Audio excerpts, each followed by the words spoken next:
Neme va a hacer una presentación breve y luego va a responder algunas inquietudes, algunas preguntas que ustedes mismos nos enviaron, algunos de ustedes. Así que en unos minutos ya damos inicio a esta presentación. Ustedes pueden ir haciendo sus preguntas en el chat, de modo que cuando terminen las preguntas que iniciaremos nosotros, entramos con las preguntas o inquietudes de ustedes. ¿Está el doctor Neme, Silvita, ya?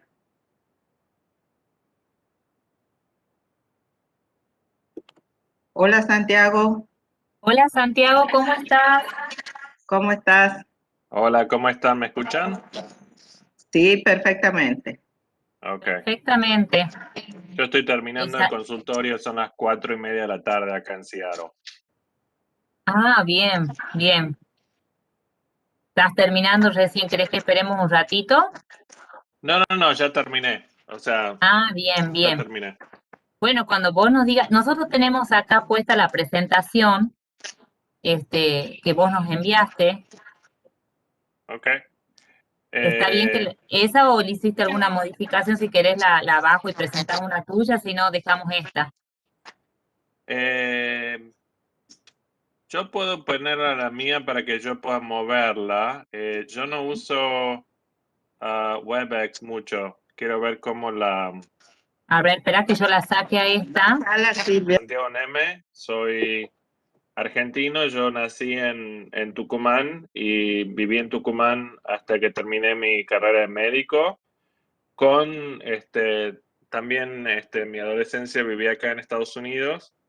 Este, y bueno, durante mi facultad, digamos, me dediqué a... eh, era traductor de inglés también y profesor de inglés mientras estudiaba medicina en Tucumán. Y conocí a una catedrática de la Universidad de Cornell que me invitó a que yo fuera a New York a hacer una pasantía. Y en realidad eso se convirtió en un año y pico de rotaciones clínicas. Digamos, no eran observaciones, sino rotaciones. Y esa fue mi pasantía, digamos, urbana para la universidad. Volví, terminé la carrera y me volví a venir a Estados Unidos. Entonces ya vivo en Estados Unidos hace 22 años. Yo me gradué en Argentina en el 2002, terminé, pero ya me había mudado acá. Entonces estoy acá hace mucho tiempo. Estudié, bueno, hice la residencia en medicina interna.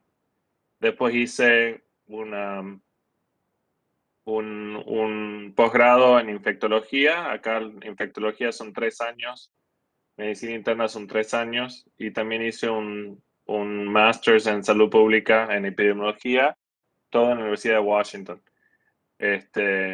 Y después empecé a trabajar mucho en la parte de control de infecciones en el hospital, y tengo 2 consultorios. Uno es de VIH en el Hospital del Condado. Esto es un hospital público que maneja la universidad. Y también tengo una clínica de infectología general en el hospital donde soy director médico, que es el Hospital de la Universidad de Washington. Y bueno, con COVID me volví un poco a dedicarme a la parte de prevención de infecciones hospitalarias, sobre todo. Como ustedes saben, probablemente en Estados Unidos el primer caso de COVID fue en una persona que vive en mi estado, que estaba volviendo de China, y esto ocurrió a principios de marzo del 2020. Entonces empezamos mucho a, a prepararnos acá, y por eso las primeras pruebas de COVID que hubo en Estados Unidos fueron de mi universidad, y la primera ola que hubo en Estados Unidos fue en nuestros hospitales. Así que tenemos ya bastante experiencia con esto. Quería que esto fuera dinámico, así que lo que tengo acá, unas pocas diapositivas para mostrarle un poco cómo lo vemos al tema acá, ya hace 16 meses que estamos en esta epidemia. La próxima, por favor.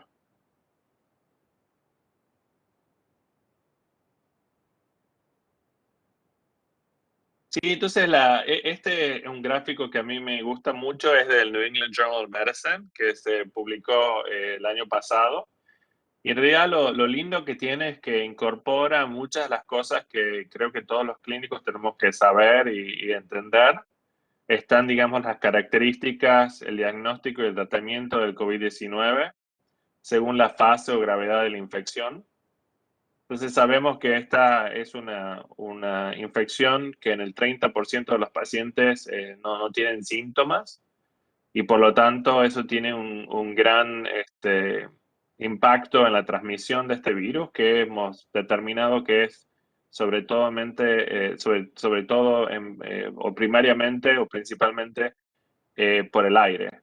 Al principio hablábamos de que probablemente eran gotas grandes, pero después los estudios y algunos de nuestra universidad han demostrado que son en realidad gotas bastante más pequeñas de lo que pensábamos, por lo tanto pueden quedar suspendidas en el aire y por eso hemos visto mucha transmisión, incluso cuando estamos a distancia, más de 2 metros de una persona, si estamos sin barbijo en el mismo espacio, ¿no? Entonces, importante, incluso si yo uso barbijo y paso un determinado tiempo, unas horas, también es con el barbijo se empieza, la integridad del barbijo empieza a ser un problema, ¿no? Entonces, lo que ven acá, disculpen que esté en inglés, pero está, digamos, las características que son las features. Puedes tener un caso asintomático, puedes tener un caso leve, un caso moderado, un caso severo y una enfermedad crítica. Entonces, obviamente, asintomáticos son sin síntomas. La enfermedad leve tiene, como saben, fiebre, tos, cambio en el gusto, en el olfato, pero no se caracteriza por un problema de dificultad respiratoria. La enfermedad moderada ya tiene una evidencia de un problema en las vías respiratorias, digamos, inferior. Es decir, ya hay una evidencia de un proceso neumónico, ¿no? Y hay también a veces, en la mayoría de los casos, ya evidencia radiográfica de que hay un problema de ese tipo. La enfermedad severa, nosotros la caracterizamos por una saturación de oxígeno del menos del 94%, o con tener infiltrados, digamos, en los pulmones más del 50%, ¿no? Y la enfermedad crítica ya es cuando uno tiene insuficiencia respiratoria, tiene shock, o tiene lo que se llama falla o disfunción multiorgánica, donde no solamente los pulmones están afectados, sino están afectados los riñones, el corazón, etc. Después está la parte de las pruebas. En realidad, si podemos volver a la otra, perdón. En realidad, para nosotros ha sido una gran herramienta hacer no solo testeo, sino hacer muchísimo testeo. Nosotros en nuestro hospital, en todas partes, digamos, hacemos testeos desde el principio. Si vos venías al hospital para tratarte una infección de piel, te hacíamos una prueba de COVID. Entonces sabíamos exactamente el estado de todas estas personas y podíamos ver si había transmisión o no. Entonces para nosotros eso ha sido muy, muy importante. Todo paciente quirúrgico que se va a hacer un procedimiento, por ejemplo, una colonoscopía, cosas mínimas, hacemos las pruebas por más que no tengan síntomas, porque hemos visto que el 30% de las personas no tenían síntomas. Entonces el testeo para nosotros fue muy bueno, muy importante, crítico diría, y tenemos la fortuna de tener un testeo de alta calidad. ¿Por qué? Porque tenemos unas pruebas que solamente tienen, unas pruebas de PCR que solamente tiene un porcentaje de falsos negativos del 2% y una especificidad altísima. Y también lo que podemos tener cuando tenemos la prueba, nosotros sabemos cuál es el ciclo, cuál es el número de veces que la máquina, digamos, de PCR da vuelta y como ustedes saben, mayor el número de ciclos significa que hay menos cantidad de virus. Y sabemos que en general el rango esto es de 12 a 40. Si yo tengo una persona con 12, quiere decir que yo solamente la máquina de PCR dio 12 vueltas, es decir, hay muchísimo virus. Si tarda 40 vueltas, quiere decir que el virus ahí es poco. Es decir, esa persona puede ser positivo ya curándose o puede ser un falso positivo, dependiendo del caso, ¿no? Entonces, tenemos el lujo de tener esa información cuando pedimos una PCR. Y bueno, también está el aislamiento y también está la patogenicidad, digamos, que obviamente primero hay replicación viral y después hay inflamación. Y también está digamos, la lógica de los tratamientos, que tenemos la terapia, digamos, antiviral, que en general es inicial. Tenemos las terapias con anticuerpos. En Estados Unidos estamos usando mucho drogas monoclonales y podemos hablar un poco de eso. La evidencia con el suero, como ustedes saben, ha sido bastante controvertido. Yo sé que en Argentina se usó mucho. Hubo un artículo muy bueno de Argentina, en realidad, con el suero de alta dosis, pero la mayoría de los estudios del suero, en realidad, no fueron muy positivos. Entonces, no es, y tenemos otras terapias acá también. Entonces, hemos visto que los resultados con los monoclonales y con la terapia antiinflamatoria ha sido muy, muy efectiva, ¿no? Y después tenemos lo que uno hace, digamos, el manejo médico de estas personas. Así que podemos pasar ahora a la otra diapositiva.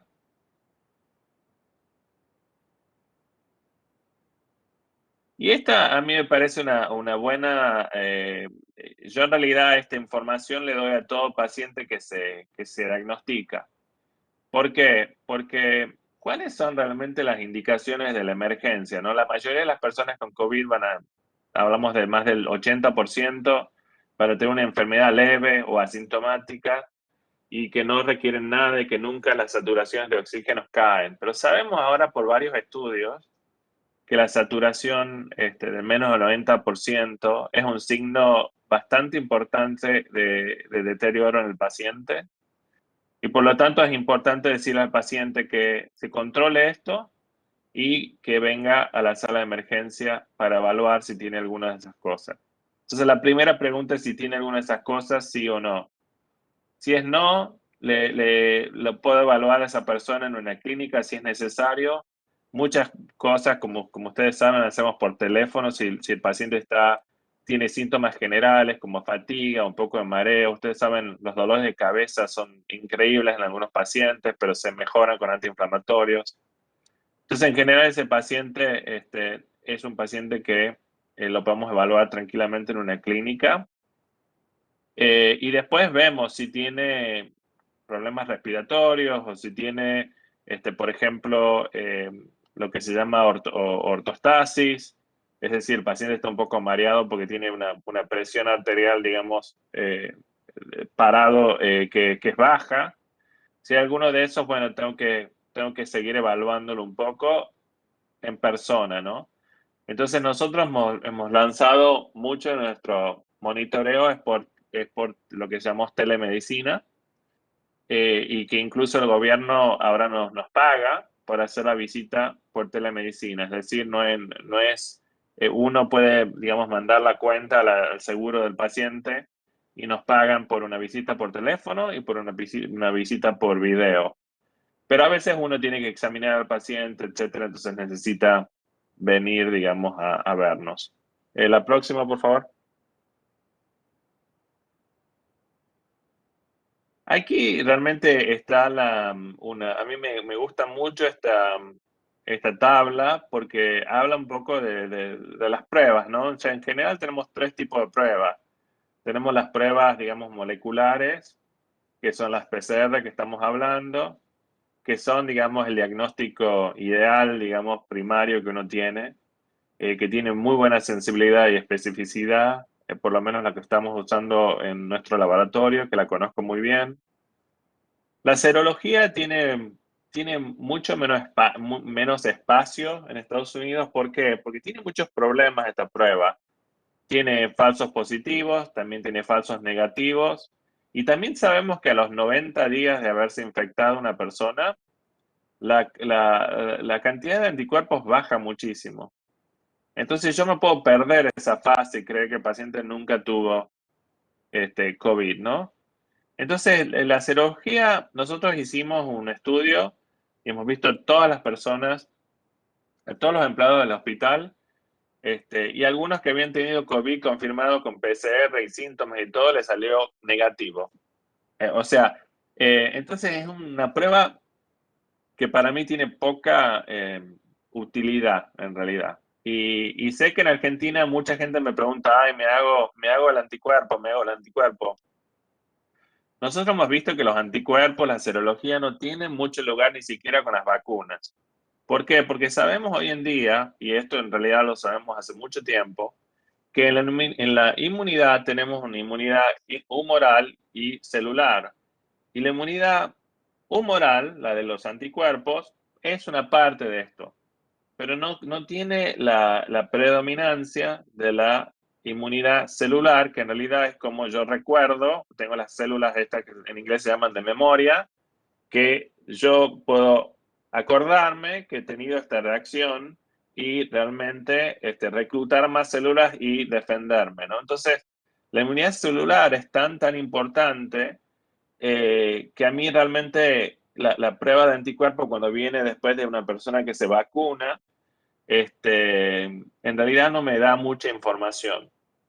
Es una cosa que si es positiva y altos anticuerpos, perfecto, hagamos una fiesta, está todo bien. Pero si no es, no tengo no me cambia el manejo del paciente hoy en día. Entonces yo a la serología no la uso. Sinceramente no la uso. Uso PCR. Las pruebas de antígeno pasaron por un ciclo muy interesante en Estados Unidos. Primero, una gran crítica a estas pruebas. ¿Por qué? Porque es una prueba con menos sensibilidad. Todos sabemos que es una prueba con menos sensibilidad. Las pruebas que usamos en Estados Unidos de antígeno tienen una sensibilidad del 75% si tengo síntomas. Si no tengo síntomas, ya cae en menos del 60%. Y casi se convierte en lo que llamamos como que yo tiro una moneda y me puede caer cara me puede caer un lado o el otro, ¿no? Entonces, no me ayuda mucho, pero sí ha tenido mucha utilidad en dos cosas. Primero, es muy importante porque estas pruebas ahora en Estados Unidos una va y las puede comprar en la farmacia. Entonces, ¿qué pasa? Si yo tengo síntomas que tienen que ver, que pueden estar asociados a COVID y me hago esa prueba y la prueba me da negativa, en realidad es muy probable que mi carga viral sea ínfima. Y si me da negativo, tengo una seguridad con eso. ¿Es igual que la PCR? No es igual. Obviamente, la PCR es el estándar, digamos, para diagnosticar el COVID agudo, por supuesto. Pero ha tenido buena utilidad. Y, por ejemplo, nosotros lo estamos estudiando ahora estas tarjetas en un grupo de trabajadores latinos que trabajan todos los días en casas diferentes y en hogares diferentes. Entonces, cuando uno tiene un problema de sensibilidad de una prueba, la sensibilidad sube si yo hago muchas pruebas. Entonces lo que hacemos es esas personas se hacen una prueba todos los días. La prueba de antígeno es muy fácil porque la toman ellos mismos, no es una cosa nasofaringea que va a profunda. Y lo que hemos visto es que en realidad detecta muy bien. Y el número de falsos positivos fue de 0. Y ya hace 3 meses que lo estamos haciendo el estudio. 0 de mil pruebas, ¿no? O sea, bastante interesante. Yo creo que esto va a seguir, la prueba de antígeno va a seguir teniendo algún tipo de lugar, en realidad. Cuando uno piensa en ir a un evento, en ir a una boda, y en 15 minutos, mientras yo estoy en el taxi o en el auto, me la hago la prueba y estoy seguro, ¿no? Por ejemplo. Obviamente que el paradigma está cambiando, porque si estoy vacunado, no tiene sentido hacer una prueba en una persona asintomática. Y eso podemos hablar un poco más. Nosotros sabemos que si uno está vacunado, la probabilidad de infectarse con SARS-CoV-2 es ínfima. Y también sabemos que si me infecto, la carga viral que yo tengo en mi nariz es tan mínima que no es infecciosa. Estos son estudios que se han hecho acá y tienen que ver con las vacunas que estamos usando acá, que son las vacunas de ARN mensajero, a Pfizer y Moderna. Y tenemos muy poca proporción de la población que ha tomado la vacuna de Johnson Johnson, ¿no? Que es una vacuna más tradicional. Y sabemos que la vacuna de Johnson Johnson tiene un poco menos de efectividad en prevenir las enfermedades leves. Mientras que las vacunas de ARN, realmente hace poco se hizo un estudio en el CDC donde de 101 millones de personas, 101 millones de estadounidenses que se vacunaron con las vacunas estas, solamente hubo 10.000 infecciones. Y el 30% de esas infecciones, después de vacunarse, ¿no? Fueron asintomáticas. Es decir, estamos hablando de un infectado sintomático de cada 14.000 personas vacunadas. O sea, el riesgo y la probabilidad de infectarte con estas vacunas es ínfimo, ¿no? Y esta es una cosa que no hemos visto con ninguna otra vacuna. Para nosotros la efectividad de la vacuna de la gripe es en general del 55%. Ahora estamos viendo las vacunas que tienen una efectividad de más del 90%, ¿no? Entonces, es interesante. Estamos en un lugar, digamos, donde tenemos, digamos, las herramientas, el barbijo, la higiene, pero la solución, obviamente, como todos sabemos en esta conferencia, es la vacuna. Y es así. La próxima, por favor.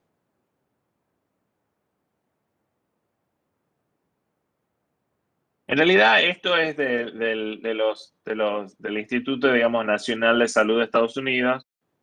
Y lo bueno acá es que en realidad está como enfocando, está demostrando gráficamente el manejo de los pacientes, digamos, que depende de la gravedad, ¿no? O sea, tenemos la severidad a la izquierda y tenemos las recomendaciones de este panel de investigadores. Tenemos nosotros 3 personas de nuestra universidad que en realidad escribieron bastante de estas guías que estoy mostrando. Tenemos el no hospitalizado, es decir, el paciente ambulatorio que está, digamos, en la casa, que tiene leve a moderado y que no tiene riesgo de progresión, ¿no? Es decir, un paciente que no es obeso, un paciente que no es diabético, que no tiene cáncer, que no tiene artritis reumatoidea, está tomando methotrexate. O sea, el paciente más, digamos, que es saludable en general, si los pacientes no tienen ese tipo de cosas, nosotros los observamos, hacemos lo que estábamos diciendo, le damos la saturación del equipo ese para ver en tu casa. Pero si yo tengo un paciente, por ejemplo, mío, que tenga VIH, pero no todo paciente de VIH, un paciente de VIH que tenga el VIH con poco control, un diabético, un obeso, digamos, severo, estas personas tienen riesgo de progresión. Por lo tanto, hemos visto que hay beneficio y ha habido bastantes estudios de combinaciones de monoclonales. Y la verdad es desafortunado el hecho que en Argentina no estén estas medicaciones porque hemos visto realmente un efecto muy importante en pacientes que normalmente a los 7 días se presentarían en la terapia intensiva, pero mejoraban en su casa. ¿Por qué? Porque habían recibido esta infusión. Lo importante es que al principio las indicaciones de esto eran que vos tenías que haber hecho el diagnóstico de COVID dentro de los 3 días de empezar la infusión. Pero en realidad lo que se está viendo es que lo puedes usar hasta 10 días. Incluso ahora, ustedes seguramente han visto, ayer se ha publicado unos datos sobre Regeneron, que es otra combinación. Y esa combinación en realidad ha demostrado una disminución en la mortalidad significativa sobre todo, si yo hago una prueba de anticuerpos en esa persona y la persona no tiene ningún anticuerpo. Entonces, ahí hay una indicación para el anticuerpo en el paciente agudo, ¿no? Entonces es bastante interesante y estoy seguro que el uso de esa forma se va a probar. Hoy en día estamos usando los monoclonales en la parte ambulatoria. La diferencia es que lo usamos solamente en las personas de alto riesgo a progresión. Después tenemos los hospitalizados que no requieren oxígeno. En realidad, al principio les dábamos Remdesivir, pero en realidad no hemos visto una diferencia grande. Entonces, lo que vemos es que la gente en general lo usa si tiene miedo a progresión. Y está bien, es una droga bastante bien tolerada. En general se da por 5 días. Después tenemos el hospitalizado que requiere oxígeno. Y ahí tenés el paciente, lo tenés obviamente con Remdesivir y también le das dexametasona. Y la dexametasona realmente ha ayudado mucho a los pacientes. Se puede usar, como saben, dexametasona, hidrocortisona, digamos, cualquiera de los esteroides, ¿no? Pero obviamente uno quiere la función mineralocorticoide, que va a tener más efecto, ¿no? En la presión arterial de una persona.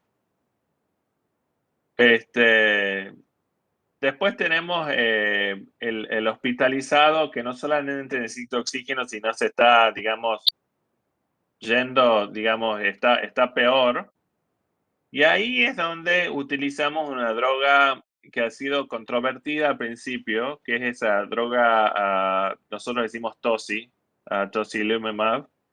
Y es una droga, digamos, que actúa sobre la interleuquina 6.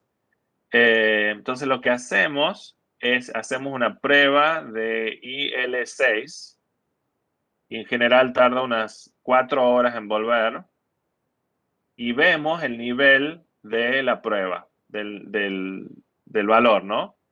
Y si el valor tiene un determinado rango, ahí le damos TOSI, esta droga. Al principio los estudios eran bastante, ¿cómo se dice? La intervención no era muy efectiva, ¿no? Pero después se ha visto, esto ha ido como un círculo, ¿no? Fue primero muy bueno, después abajo por los estudios y ahora hay muchos más estudios contundentes sobre esto. Y después tenemos el paciente que sigue deteriorándose y hay una terapia, que nosotros usamos y esto no sé cómo se dice en español, pero yo lo voy a poner acá. En inglés se llama ECMO, es decir, es como si fuera una diálisis de el corazón y el pulmón. Digamos, es como un bypass del corazón y el pulmón, donde yo estoy, digamos, circulando. Y en realidad es bastante efectiva, pero obviamente un paciente que se lo pone en ECMO es un paciente con un riesgo de la muerte altísima. Y a ver si puedo encontrar ECMO. Un minuto. Ahí en el chat puso el doctor Sekanji, oxigenación a través de circulación de la membrana de circulación extracorpórea. Exacto. Gracias, muchas gracias, sí. Y esos pacientes nosotros, por ejemplo, imagínense en un hospital académico universitario como el nuestro, que es de referencia en 5 estados, digamos, solamente tenemos 8 camas que pueden hacer esto. Y nuestro hospital tiene 650 camas. Solamente 8 camas pueden hacer este tipo de tratamiento. ¿Y por qué? Porque nosotros en general lo usamos en un paciente trasplantado, en un paciente que tiene porque hacemos trasplantes de corazón nosotros, y de riñón, y de hígado, y de pulmón. Entonces son en general esos pacientes que van ahí. Pero después con el COVID se ha demostrado que ayudan a gente. Obviamente la gente que sobrevive a esto queda muy debilitada y tiene meses y meses y meses de, ¿cómo se llama? De rehabilitación, ¿no? Eh, y bueno, estas son las diapositivas que yo tenía listas, así que ahora si quieren podemos hacer preguntas o lo que quieran.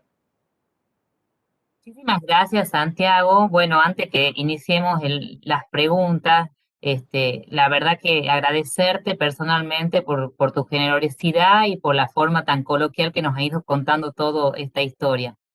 Nosotros tenemos preguntas preparadas, pero en el chat hay muchas preguntas, así que le vamos a dar prioridad a los participantes y después ponemos las nuestras.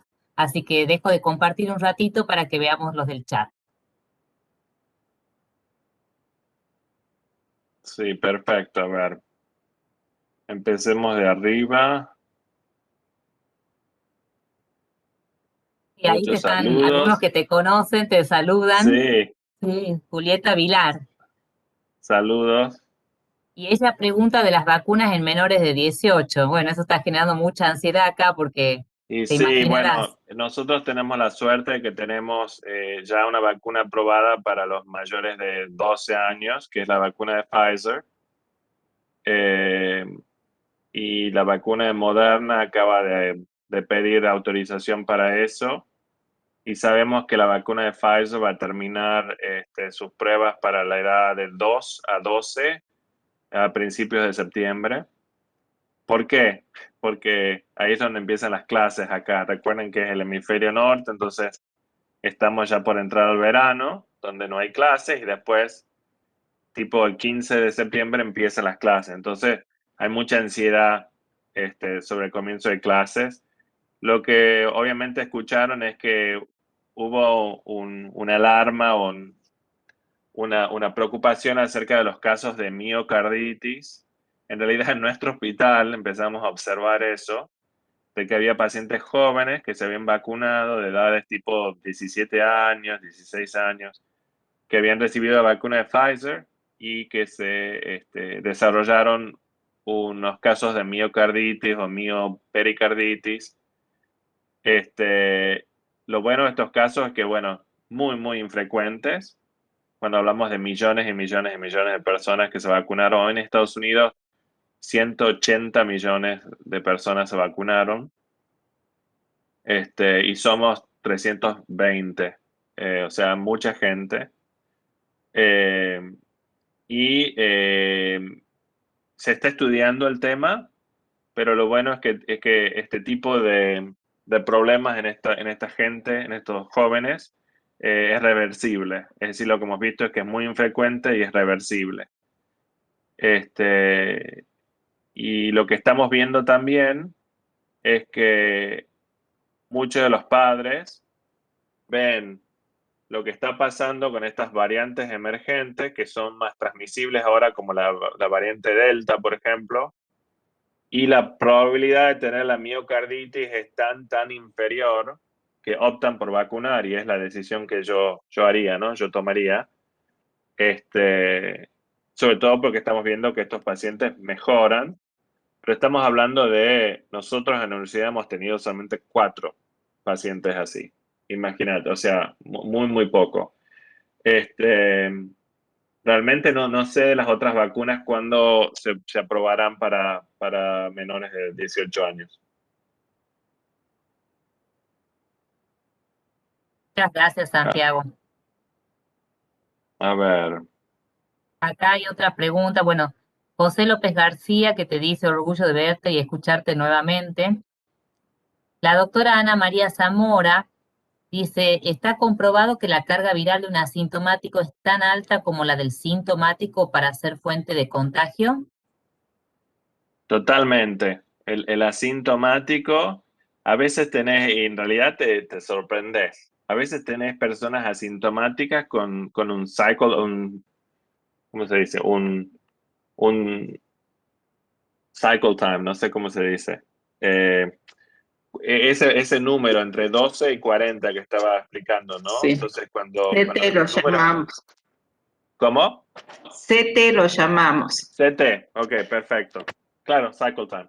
Ok, entonces el CT de 12, la persona no tiene ningún síntoma.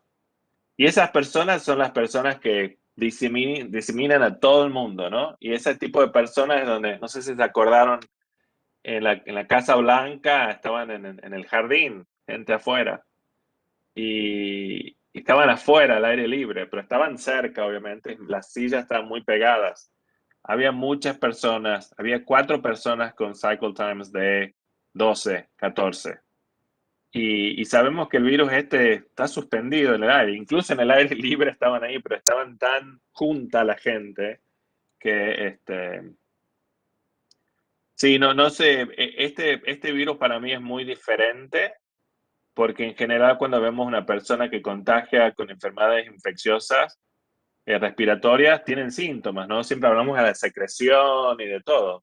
No, acá son esas mínimas partículas que la persona hablando, ustedes saben esos eventos donde estaban los coros, acá en mi estado hubo un Sí, coro, el sí, 100% de las personas al salir se infectaron. O sea, sí. increíble. Y nadie tenía síntomas. O sea, eh, interesante, digamos eso. Entonces, en general, yo diría, no nos guiemos nosotros hace mucho, no nos guiamos por los síntomas, y es por eso que le hacemos la prueba a todos. Vos entrás al hospital, te hacemos una prueba, por lo que sea. Si venís con cualquier cosa que no tenga nada que ver, con un derrame cerebral, te hacemos la prueba, Perfecto. universalmente. Y también para nosotros es un estudio epidemiológico porque queremos también saber dónde va la epidemia, ¿no? Y si vos no testeas a todos, no podés saber. O sea, Pues, no podés saber qué tipo de tasa tenés. Ay, perfecto. Carla, prima mía. Hola, Ah, un la gusto. Carlita. La Carlos Serrano. Neurocirujano, no, infectólogo. No. Gracias, Santiago. Acá hay otra pregunta de la doctora Ana Stock. Dice, buenas noches, ¿qué opina de la combinación de vacunas y de la necesidad de una tercera dosis? ¿Y en qué vacunas? Sí, es excelente la pregunta, me parece muy actual también. La única combinación de vacunas que realmente se ha estudiado es la de AstraZeneca seguida por Pfizer, ¿no? El tema de la combinación de vacunas tiene sentido, lógico, ¿no? O sea, uno está reforzando ese proceso con otro sabor, ¿no? Con otra plataforma. Entonces, tiene sentido, digamos, biológico y la gente de AstraZeneca lo está viendo, ese estudio de Reino Unido lo ha demostrado. En Estados Unidos, en realidad, la combinación ha pasado por accidente a veces. ¿Por qué? Porque si yo me di una dosis de Moderna, a veces hay un error y te dan la dosis de Pfizer. Pero seamos sinceros, esas vacunas son casi idénticas. O sea, para mí no hay combinación, es lo mismo Sputnik y AstraZeneca, ¿no? Son muy similares. Entonces, para mí sería interesante combinar Sputnik con Pfizer o con Moderna, con algo diferente, ¿no? Pero lo único que se ha comprobado es AstraZeneca y una de ARN mensajero, ¿no? Pfizer. Pero creo que vamos a seguir viendo que esto va a seguir evolucionando, ¿no? Eh, la necesidad de la tercera dosis. Bueno, para nosotros es un tema bastante actual ahora porque nosotros somos un centro referente de trasplantes de médula ósea, pero también de órganos sólidos, ¿no? Entonces, hay un estudio de 30 pacientes que acaban de publicarse, donde midieron anticuerpos después de la segunda dosis y después de una tercera dosis. En esas 30 personas hemos visto que los anticuerpos subieron, ¿no? Y estas personas todas eran trasplantadas. Entonces la gente ahora piensa, tenemos que hacer 3 dosis para todos los trasplantados. Pero no es suficiente el estudio de 30 pacientes y tampoco es suficiente medir anticuerpos. ¿Por qué? Porque no estamos hablando, digamos, de mis anticuerpos pueden estar ausentes, pero yo todavía puedo tener mi inmunidad celular, ¿no? Y lo más probable es que la tenga. Y en realidad sabemos que hay la inmunidad natural de la infección natural es muy, muy potente. Y sabemos que hasta el año las reinfecciones son rarísimas. Las reinfecciones reales son rarísimas. Digo reales porque en la mayoría son mitos, ¿no? Yo me reinfecté 4 veces. No, mentira. Mostrámelo molecularmente, decime que estás con otro tipo de virus, que fue otro virus, no había un error de pruebas, siempre te hiciste la prueba o quizás pensabas que estabas infectado y después te infectaste en serio. O sea, sabemos el estudio este de Lombardía que salió hace 2 semanas donde siguieron a 1.600 italianos que se habían infectado. La tasa de reinfección fue de 0.3%. O sea, de esas 1.000, solamente 5 personas se reinfectaron.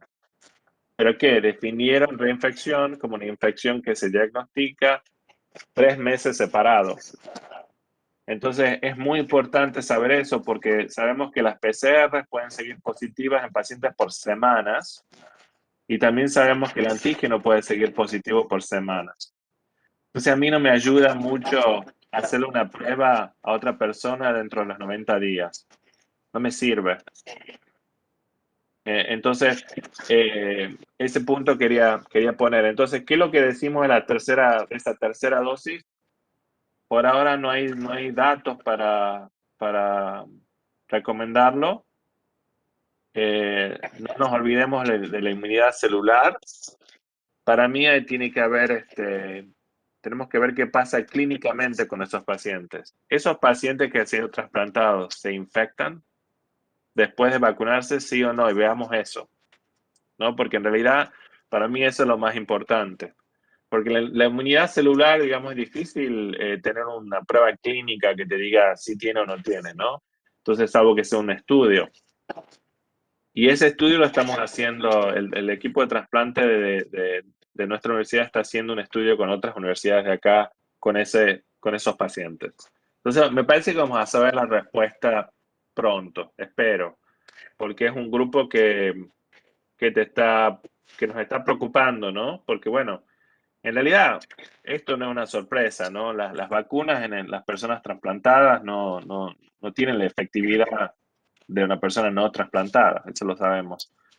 Pero va a ser interesante. A ver, si ustedes me ayudan y ven las preguntas nuevas. Sí.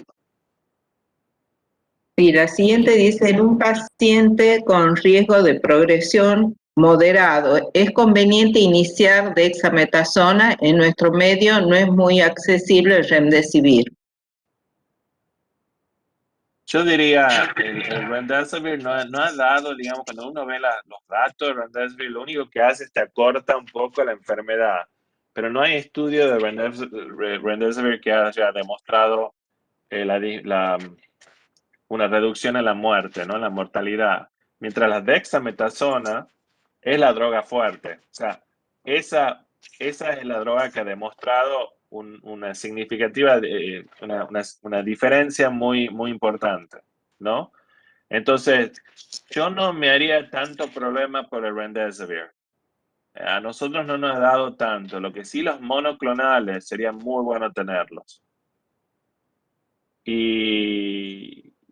Y es un problema que no los tengan, sinceramente, porque nosotros sí lo hemos visto bastante utilidad, hemos visto los resultados y también, bueno, hay muchos estudios clínicos ahora que demuestran eso, ¿no? Y va a haber más, porque son caros, hay mucho dinero también, pero también podés ahorrar muchos días de hospital, ¿no? Con estas personas y bueno, y la posibilidad de morir, ¿no?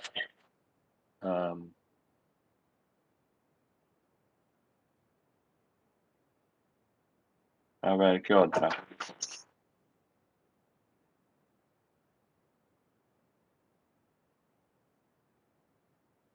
Sí, acá hay otra pregunta, Santiago, dice, eh, ¿cuáles parámetros evalúan fundamentalmente para considerar que un paciente tiene riesgo de progresión? Bueno, vos nombraste los factores de riesgo, las comorbilidades, pero me parece que se refiere a las situaciones clínicas. Ya cuando está con un cuadro leve, me parece que la pregunta se refiere más a eso. El Sí, doctor no, Sicani. en realidad para el riesgo de progresión tiene que ver con la salud preexistente del paciente, no cómo se está presentando en el momento. ¿Por qué? Porque los monoclonales, por ejemplo, tienen su efecto al principio, a la entrada de la infección, ¿no? Y por eso el paciente en general, bueno, para dárselo, el paciente tiene que estar fuera del hospital, tiene que estar bien, estable, tiene que tener un COVID leve y ahí, pum, yo le doy la infusión. Pero si yo espero y se la doy cuando él ya está severo, ya tengo un problema. Ahora, yo creo que va a cambiar esta recomendación. Yo creo que vamos a ver una expansión de los monoclonales y se van a probar para usarlos un poco más en forma más deliberada, porque en realidad hospitales que no son centros universitarios a veces tienen una demora en tener los resultados, ¿no? De los anticuerpos y todo. Entonces, me parece que se va a generalizar más el uso y se lo va a dar más en el hospital. Porque, bueno, no hemos visto en realidad complicaciones de esto, ¿no? Um, Bien. a ver. Después acá te pregunto para seguir un poco el orden, la doctora Perpiñal sobre ivermectina, sabiendo que acá hay un protocolo en la provincia, así que podrías, si tenés alguna opinión del tratamiento con ivermectina. No quiero hablar mucho de ivermectina, no soy fanático. En Estados Unidos no es una droga aprobada para esto. Los datos no son buenos. Me parece que se ha estudiado muchísimo.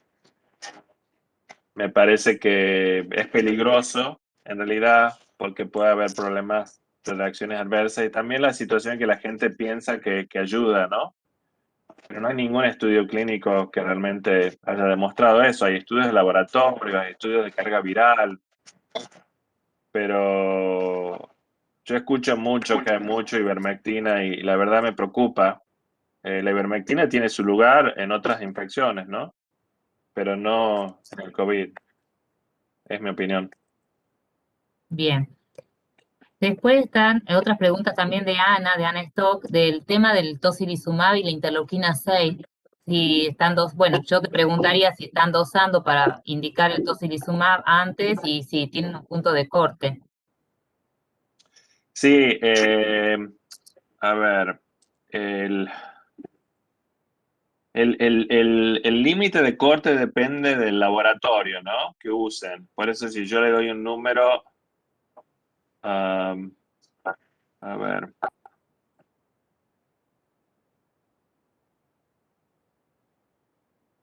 la dosis de Tosi que le damos es de 8 miligramos por kilogramo del cuerpo de la persona, ¿no? Y el máximo es 800 miligramos. Y solamente le damos una dosis. Este, y, a ver, mientras hablamos, yo les voy a sacar el número tengo que ver en otro lugar, para darle el número pero va a ser el número de mi hospital y no quizás el laboratorio que utilizan ustedes tienen otro número porque el rango de referencia puede ser diferente. Entonces yo ahora voy a buscar mientras hablamos de otra cosa. Acá Carla, justamente tu prima me estaba preguntando si ante la falta de tosi endovenoso, si tienes experiencia en subcutáneo. No lo usamos así. Bien. Am, no sé si viene, no sé si viene en esa forma, en esa formal, o sea, no sé si viene de esa forma, pero sí, no sé, no se ha estudiado de esa forma, me parece.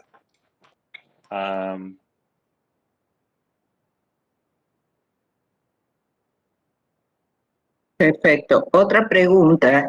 Dice que, ¿qué porcentaje de pacientes con neumonía severa presentan asociación con trombosis o microtrombosis pulmonar? Es cómico. Este tema fue para nosotros un proceso. Como ustedes saben, Estados Unidos tienen dos costas, ¿no?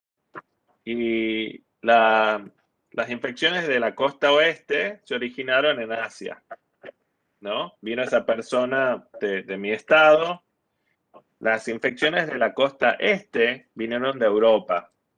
Esos pacientes en la costa este de New York, Maryland, etcétera, tenían mucho más trombosis que los pacientes de nuestro lado.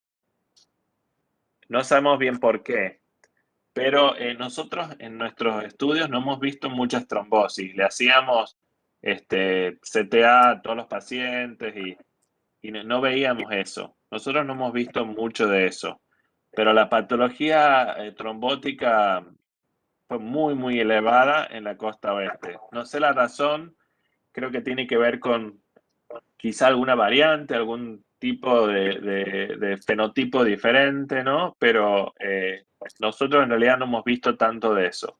Siempre lo estudiamos, siempre nos preparamos para eso, pero incluso si ustedes ven muchos de los tratamientos en Europa estaban todos los pacientes con anticoagulantes, así dosis altas. Nosotros hemos visto más complicaciones con eso que no. Entonces, para nosotros la dosis de anticoagulante es normal. No ponemos a todos los pacientes con alta dosis de enoxaparina o de heparina No, no lo hacemos. Bien, gracias. Hay otra pregunta sobre dos fármacos, Sotrovimab y Tofacitinib, si los usan allá, si opinas algo de esos. Sí, a ver.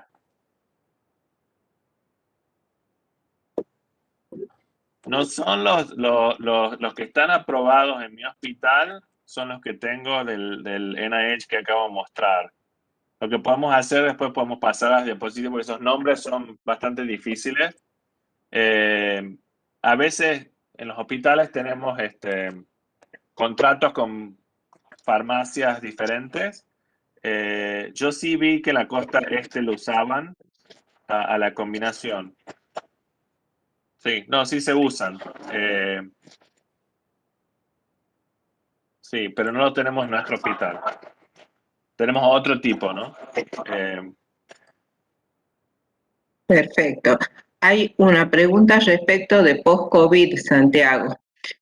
Pregunta cómo se está manejando el post-COVID, cómo lo están manejando ustedes y si consideran que son diferentes las secuelas post-COVID, post-agudas de COVID al COVID prolongado.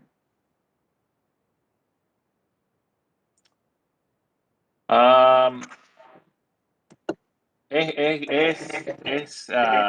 difícil a veces marcar la diferencia entre la consecuencia o la secuela de esto y después algo más prolongado, ¿no? En nuestra universidad nosotros hemos visto que nosotros tenemos una clínica de post-COVID acá en la universidad, que es una de las pocas clínicas en Estados Unidos que ha hecho esto. Y hemos visto que el 80% de los pacientes que han tenido COVID, inclusive leve, a los 6 meses siguen teniendo algunos de los síntomas. Fatiga, falta de respiración, falta de energía, etc. Entonces, es bastante común. Ayer, el CDC, el Centro de Estados Unidos, ha publicado unas guías para la evaluación de estos pacientes. Porque, ¿qué es lo que se ve?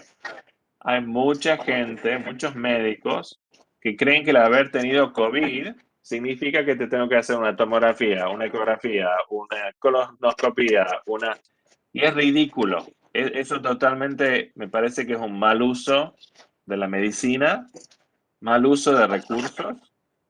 Si tenés una persona que se siente bien, que se ha recuperado, que está respirando bien, que no tiene dolor de pecho, que no le duele la cabeza, que está bien, no hay que hacerle nada.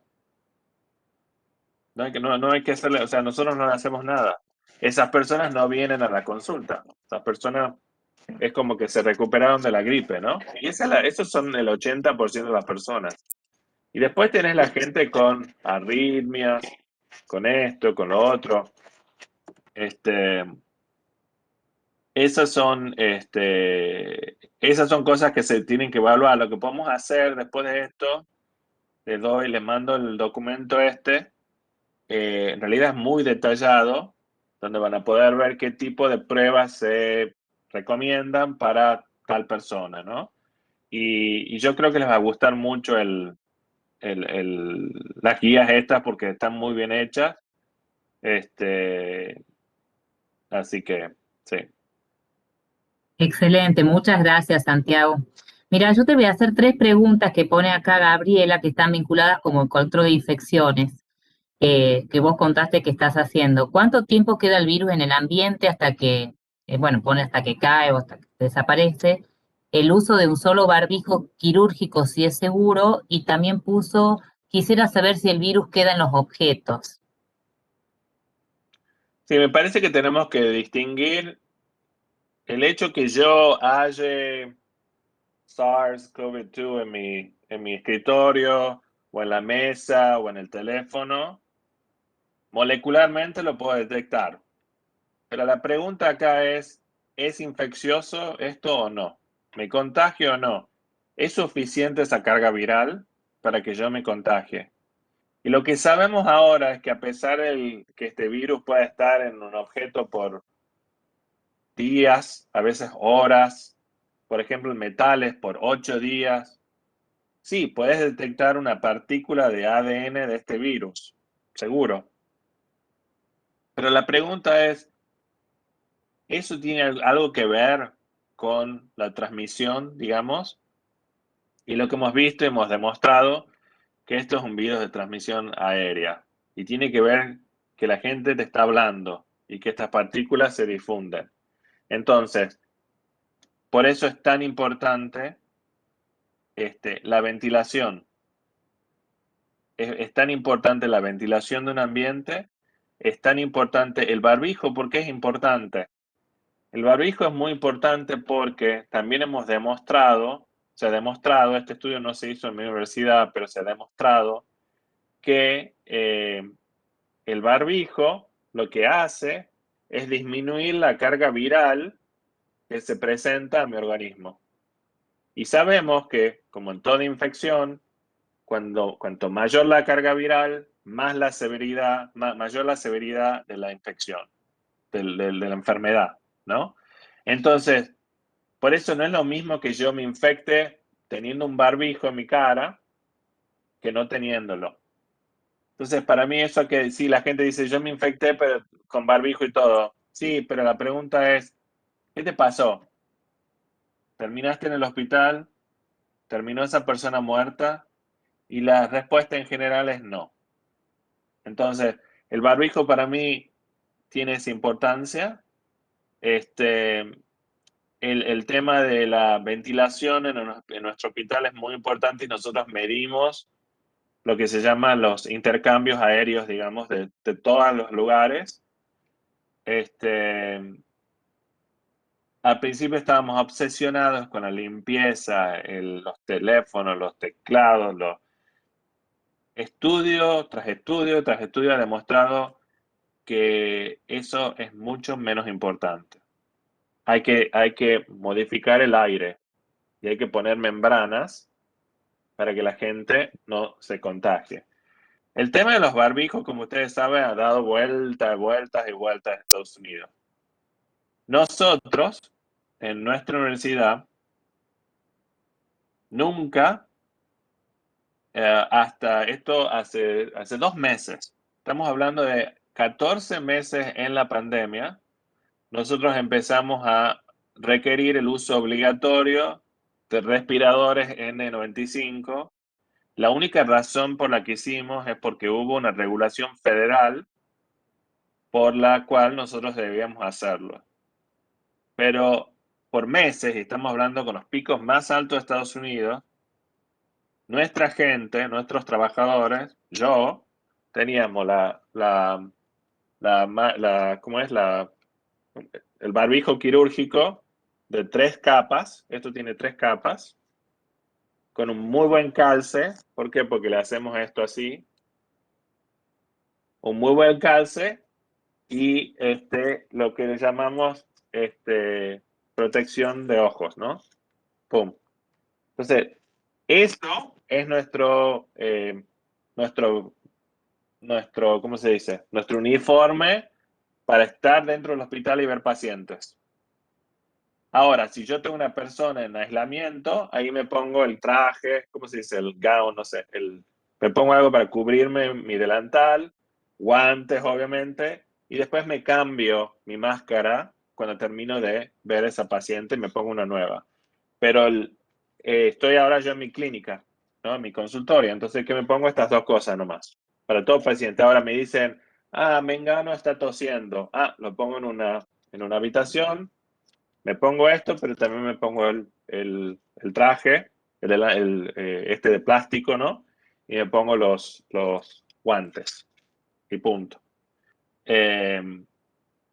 Ahora hay una regulación que a esa persona que tiene síntomas, yo me tengo que poner una N95 o lo que se llama PAPR, esas cosas grandes con la manguera y todo. Pero quédense tranquilos porque, bueno, nosotros no hemos tenido mucha variante Delta y tenemos ahora la suerte de que el 72% de todos los ciudadanos de la ciudad de Seattle, donde vivo, han sido totalmente vacunados. Entonces, hay mucho menos virus circulando en esta ciudad.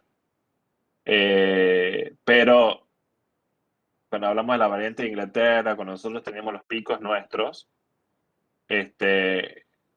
esto fue totalmente seguro para nosotros. ¿Por qué? Porque para mí hay que hablar de, no es una herramienta, es todo, ¿no? Nosotros hemos planteado lo que se llama un bundle, un conjunto de herramientas.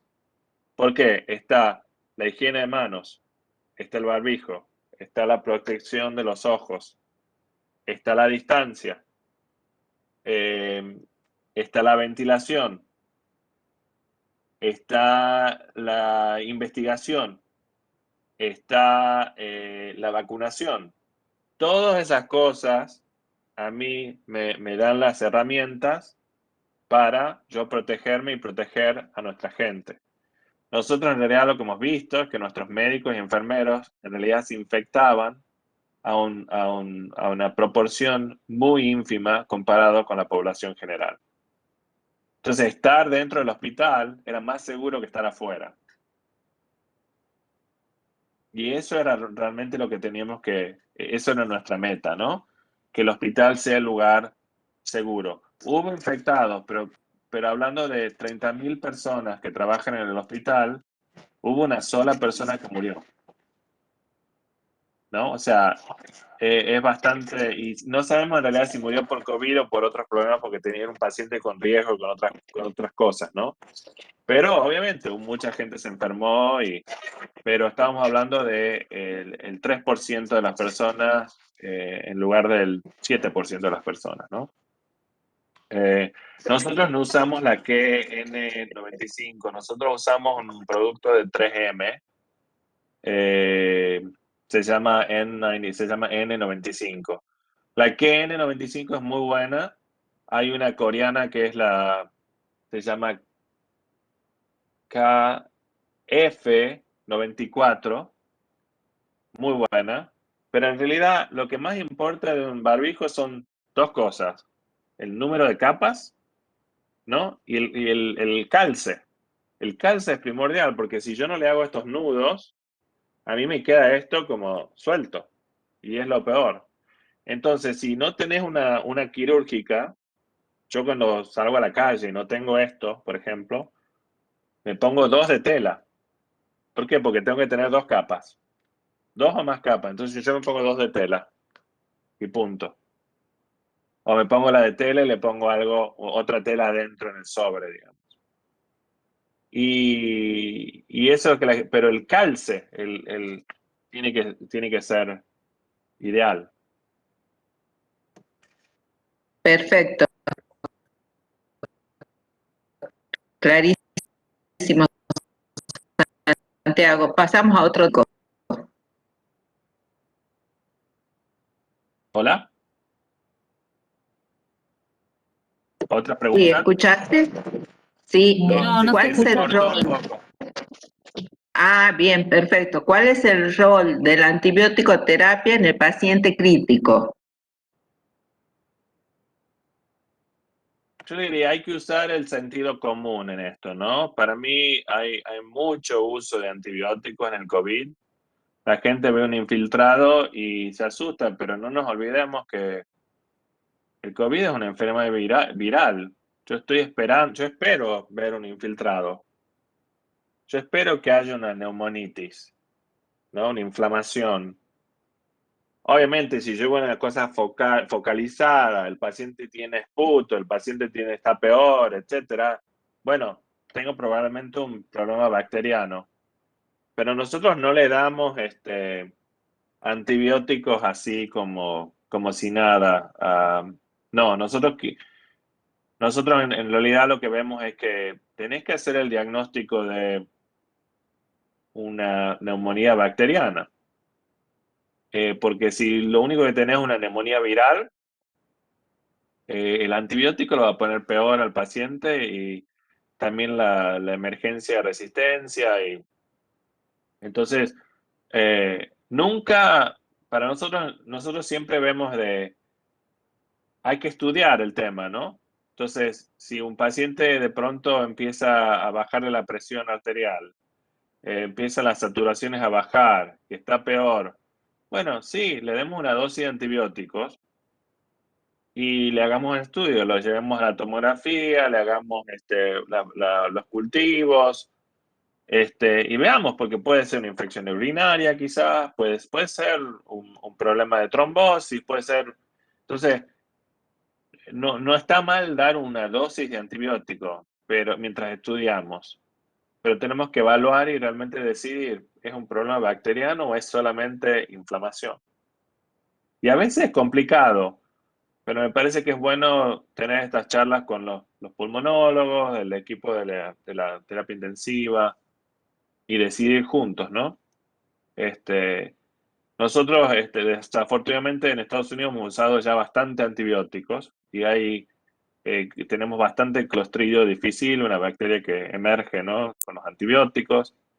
Entonces, tratamos de ser bastante cuidadosos con eso. Muchas veces la gente piensa que más es mejor y lo que estamos viendo es que más muchas veces es peor. Entonces, la aspirina no tiene ningún tipo de rol en el COVID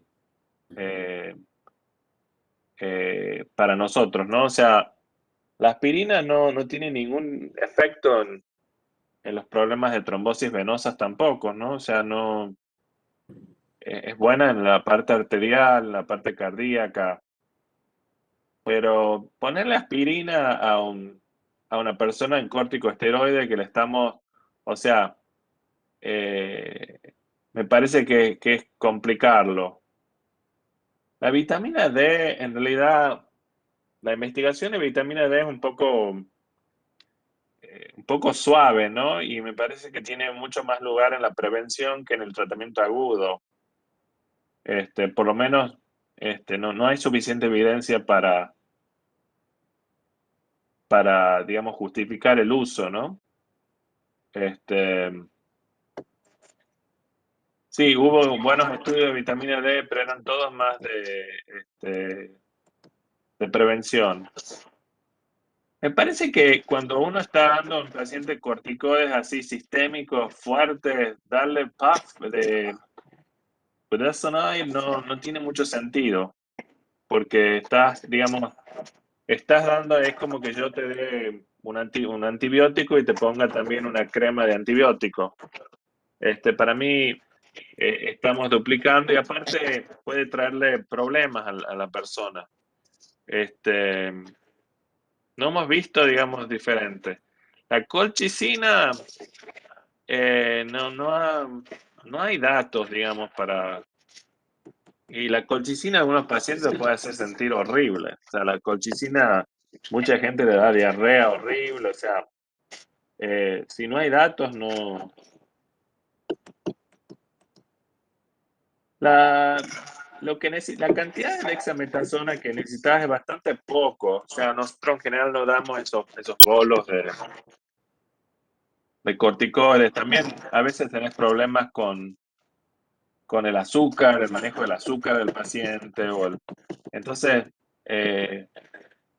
yo diría a veces es que hay que ver las dosis recomendadas y seguirlas y tener, digamos, confianza de que uno le está dando al paciente suficiente, que está, digamos, dosificando las cosas de acuerdo a su peso cuando sea indicado, ¿no?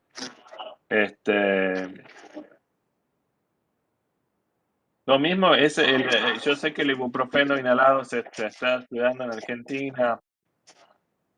Lo mismo, o sea, si uno está dando una droga, ¿cómo se dice? Sistémicamente por vena, llega a todo el organismo. No conozco realmente, aquí no se usa todavía. Pero otra cosa les quería decir, esta es la realidad el 16 de junio a las 5:42 de la tarde. O sea, todo esto puede cambiar, porque ha cambiado mucho, ¿no? O sea, yo veo videos míos de marzo de 2020. No, los barbijos solamente para los médicos. Bueno, todo cambió. 2 semanas después, todos estábamos usando barbijo todo el tiempo, en todas partes. O sea, eh, hay que tener humildad en este tipo de conferencias porque todo puede cambiar. Lo que sabemos hoy puede cambiar mañana porque, bueno, hay más experiencia. Lo de la miocarditis, por ejemplo, es algo que sabemos hoy. Quizá la semana que viene se sabe más y preocupa más y se cancelan esas vacunaciones, no sé. Entonces hay que seguir la ciencia. Para mí esa es la única solución de esto, ¿no? Porque si no, uno está como inventando. Eh, a ver, creo que Santiago, hay varias preguntitas que han pasado un poquito del tema de diagnóstico, están un poco más arriba. Yo te las resumo para que por ahí las podés unir sobre PCR. Una en el momento de hacerlo en el contacto estrecho. Otra pregunta fue cuando ya iniciaron los síntomas y a los cuántos días de inicio de síntomas es la PCR. Después si la informan con CT, que creo que ya lo comentaste. Y después yo te quería preguntar si han tenido alguna dificultad en el diagnóstico con los test que tienen disponibles. Vos dijiste que tienen mucha sensibilidad, la PCR que ustedes usan, y con las variantes nuevas, digamos, si hay alguna dificultad en el diagnóstico y de paso, si podés contar algo, cómo hacen o qué estrategia usan para secuenciar o investigar las variantes nuevas en la población a nivel ya epidemiológico. Sí, no, perfecto. El tema del contacto estrecho, a nosotros nos gusta hacer 2 pruebas. Es bueno tener la información en el momento, en cuanto uno se entera de la exposición, es bueno tener como una base.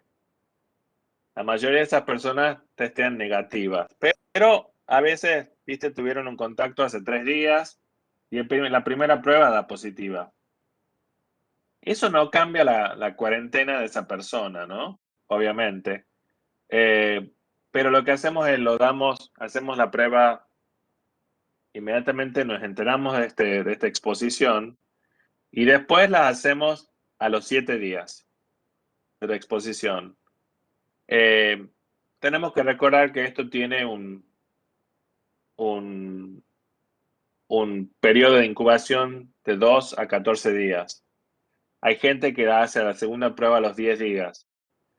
Pero en realidad es más información que una herramienta. ¿Por qué? Porque en realidad no me cambia nada. No me cambia nada porque yo lo voy a tener a la persona. En realidad cambia una sola cosa. En Estados Unidos, si la persona es positiva, eso me permite a que yo marque una línea ahí y diga yo empiezo y el paciente puede volver al trabajo a los 10 días y se ha recuperado. Si yo no hago la prueba o las pruebas me dan negativas, yo lo tengo que ver por 14 días, se tiene que quedar en su casa. Ahora, a veces hemos dejado volver al trabajo una persona con 2 pruebas negativas y la última prueba a los 10 días. ¿Por qué? Porque hemos visto que casi nadie tiene una PCR negativa al 10 días, en realidad nadie que hemos visto, y después positiva 2 días más tarde. ¿Por qué? Porque el periodo de incubación es de 2 a 14 días con el mediano en 5,2 días, ¿no? Entonces, la mayoría de la gente va a ser positiva. El tema el paciente sintomático, si los síntomas se ven a COVID, siempre tiene una PCR positiva en ese momento de síntomas, siempre. O sea, el pico de la carga viral son 24 horas antes del comienzo de síntomas, en general. A veces 48 horas, pero en general 24 horas. Entonces, si alguien tiene síntomas y yo le hago una PCR y es negativa, la persona no tiene COVID. No tiene COVID. O sea, si le hago un antígeno, es posible que no tenga COVID. Pero para tener esos síntomas, tiene que tener un ciclo de menos de 30 que me va a dar un antígeno positivo, ¿no? Entonces, ese tipo de cosas, pero la PCR, digamos, negativa con síntomas, yo le saco la precaución, todo, porque no tiene COVID. O sea,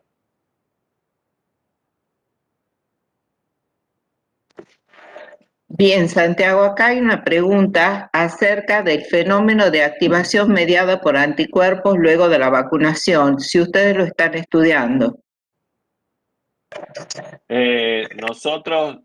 nosotros tenemos depende de la vacuna. En mi universidad hemos hecho estudios de esta nueva vacuna que se llama Novavax. Y en eso sí se está estudiando.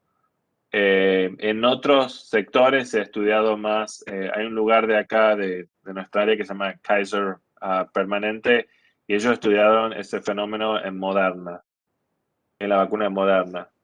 Y también está la parte de Pfizer, digamos, en la costa este. No tengo muchos detalles, digamos, al respecto. Pero sí, la gente está estudiando esto, seguro.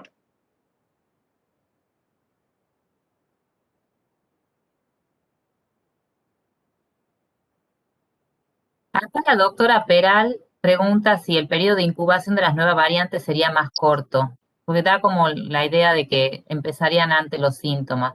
¿Tenés datos de eso, Santiago? No tenemos datos de eso. En general,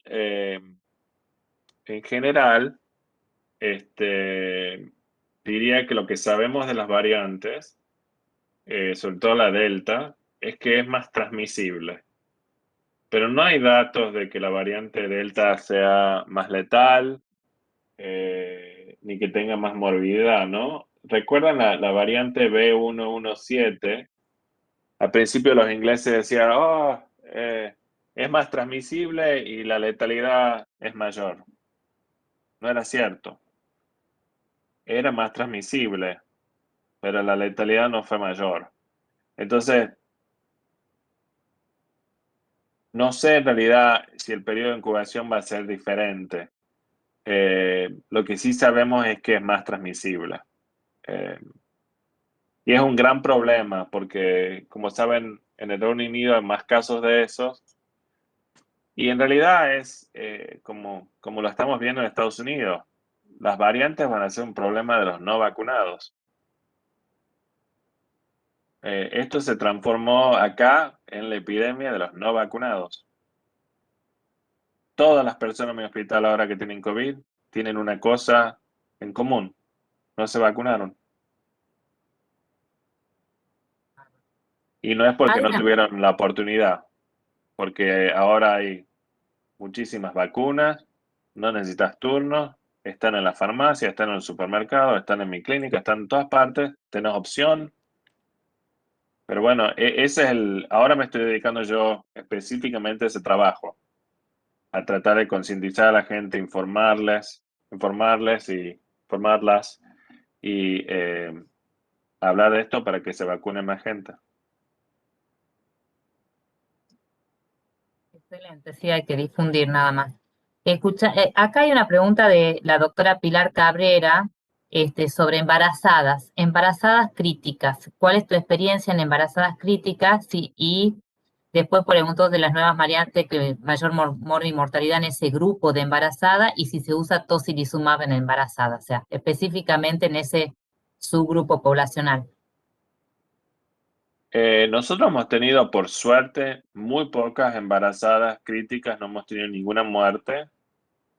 Eh, la persona más crítica que hemos tenido, no hemos usado dosis, sí usamos corticosteroides. Y vivió, y el bebé también, todo bien. No sé si está aprobado el TOSI para las embarazadas en COVID. Tengo que averiguar. Les debo esa pregunta. Tengo que averiguar sobre TOSI en embarazadas, el nivel de IL-6 y las guías del CDC sobre el post-COVID. Esas tres cosas les tengo que mandar.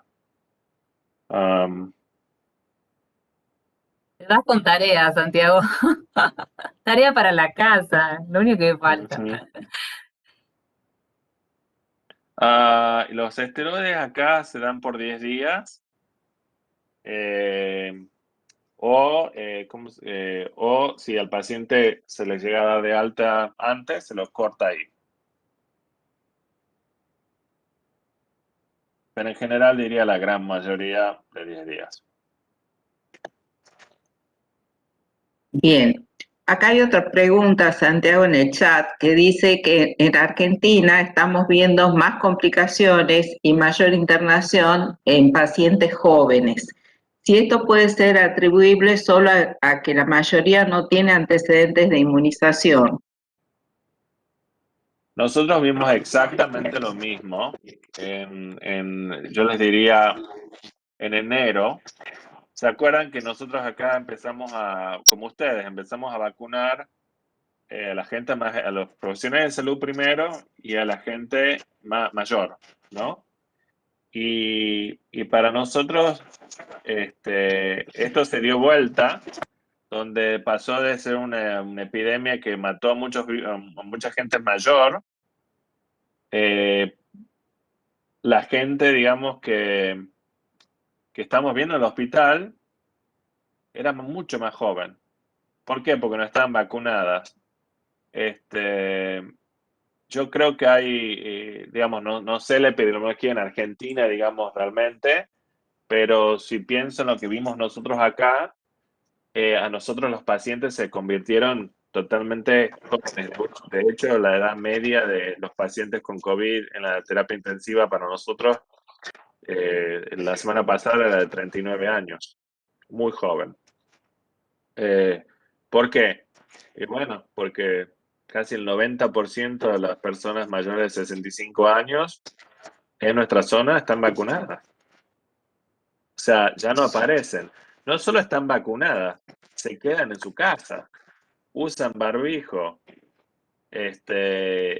digamos, porque la población acá, ha habido centros de rehabilitación donde yo iba a hacer pruebas y después veía al laboratorio y veía que el 50% de mis muestras eran positivas.